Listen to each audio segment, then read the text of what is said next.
Hello and welcome to another Tri-tutors video. In today's video we're going to be discussing a pronoun error, and we're also going to be discussing how to correct a pronoun error. So this is a section of work that you need to know for English Paper 1. You need to be able to know how to correct this error and also how to identify it within a text. So a pronoun error is similar to your subject-verb agreement error, but instead of dealing with subjects and verbs, we're now dealing with nouns and pronouns. So a pronoun error is when the pronoun doesn't match the noun that is replacing. The tip I have for you here is when you are looking for a pronoun error in a sentence, always go ahead and circle all the nouns and pronouns that you see, and then you can see whether they match up or not. The easiest way to explain the pronoun error is to use some examples. So on the next slide, let's go through some examples. These are all written in the correct form, and we're going to discuss what the common errors are that they try and trick you with, and then you know what the correct version is as well. So the first one, we have a look, and I've put all of the pronouns and nouns that are relevant in italics, and that's what you need to be doing when you're looking to identify this error and correct it. Always circle your nouns and your pronouns. We've got each student must bring his or her book to class.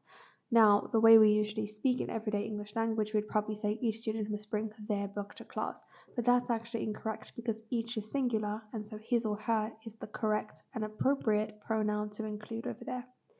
He and I are going to the concert. Now that is correct. A lot of people in everyday language might say him and me, but that would be incorrect, and because me is supposed to be used as the object of the sentence, and here you are using I or yourself as the subject of the sentence, therefore it should be he and I.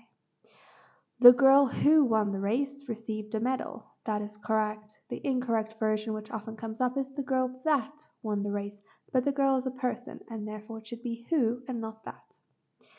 If one has a dream, one must work hard to pursue it.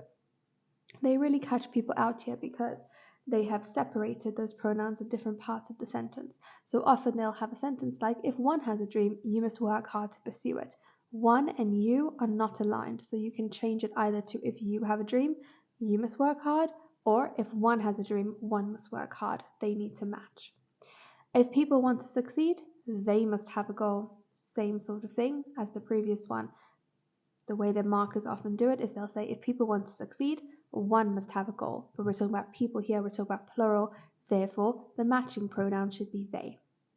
You must do your work to achieve your dreams. That is the correct version. Don't fall for it when they write in a sentence, you must work hard to achieve one's dreams, or you must work hard to achieve their dreams. It should be you and your. Those are the ones that are in alignment.